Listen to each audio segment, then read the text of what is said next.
aujourd'hui pour une nouvelle recette vegan coréenne. Yes! Oh my god, je suis trop contente. Donc voilà, je pense que vous commencez à me connaître et que vous savez que je suis obsédée par la bouffe coréenne, par la bouffe asiatique en général. Mais c'est vrai que c'est un peu ma passion ces derniers temps d'essayer de reproduire les classiques de la cuisine coréenne à la sauce vegan et sans gluten si possible. Mais aujourd'hui ce ne sera pas sans gluten. Voilà. Pour ceux qui ne savent pas, j'ai déjà fait du jjajangmyeon vegan, donc c'est une recette coréenne, et aussi des kimbap vegan. Je vous mets en barre d'infos les recettes si vous êtes curieux. Et aujourd'hui, on va faire une autre recette coréenne très connue, très classique, comme vous l'avez lu dans le titre, des kimchijeon et des pajeon. Donc on va faire des pancakes de kimchi et des pancakes d'oignons nouveaux. Quoi? Je sais, moi aussi la première fois que j'ai vu ça, je fais bof. Franchement c'est bizarre. En fait non, c'est trop bon. C'est un des trucs que je préfère manger. Et les kimchijeon ont fait naître une nouvelle passion en moi, le kimchi. Depuis que j'ai goûté ça, j'adore le kimchi, j'en mange très souvent. Pour ceux qui ne savent pas, le kimchi c'est du chou fermenté dans une sauce piquante. Plus ou moins piquante, hein, vous inquiétez pas. La marque vegan que je vais vous présenter, elle n'est pas presque pas piquante, donc si vous aimez pas trop le piment, ça va passer. Et donc on va faire des galettes, des pancakes, mais c'est plus des galettes si vous voulez, un peu comme les galettes de pommes de terre, mais là c'est des galettes de kimchi, donc de chou fermenté. C'est vraiment très bon, ne vous inquiétez pas. Et d'oignons nouveaux, et pareil c'est incroyable, avec une petite sauce, enfin c'est... Et vraiment, je vais le dire une dernière fois, mais cette recette, elle est trop bonne. On va commencer tout simplement par laver une dizaine d'oignons nouveaux et enlever les bouts qu'on ne veut pas manger.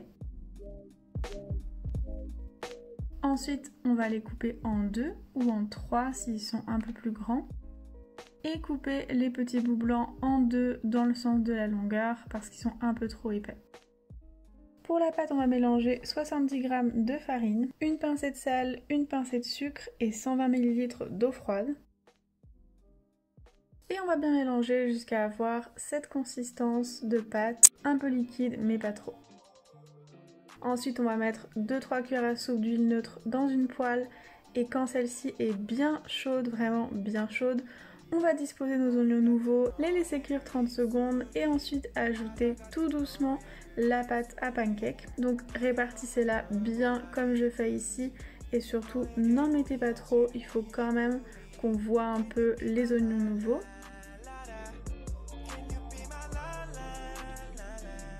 Donc voilà, moi je répartis avec une cuillère à soupe un peu partout pour que ça fasse bien tenir ensemble les oignons nouveaux. Et je vais laisser cuire à feu fort pendant 1 minute, voire 1 minute 30.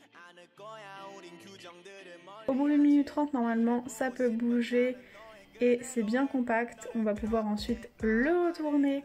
Donc voilà, faites attention vraiment de le retourner vivement.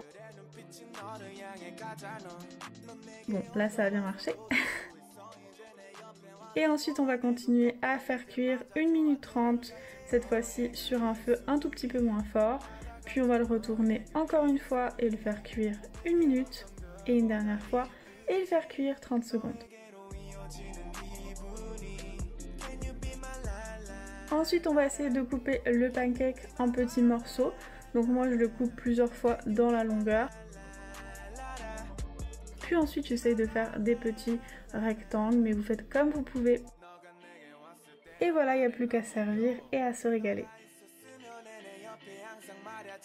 Pour le kimchi, moi j'utilise celui-là.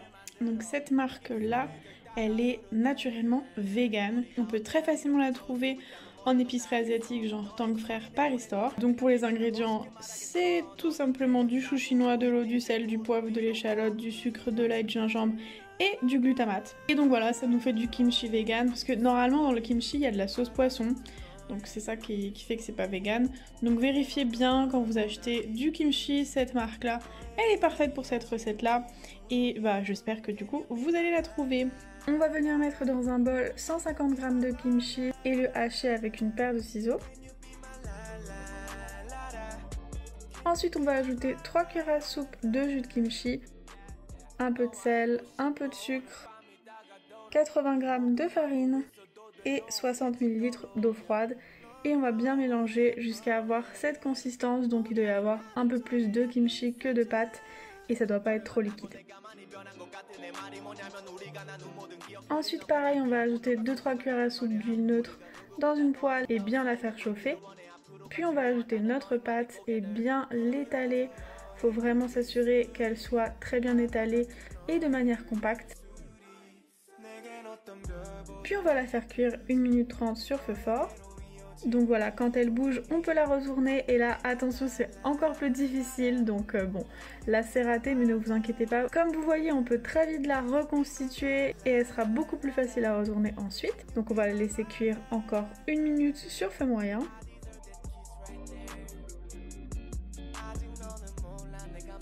Puis on va la retourner une troisième fois. Comme ça. Et on va la laisser cuire encore 1 minute sur feu moyen.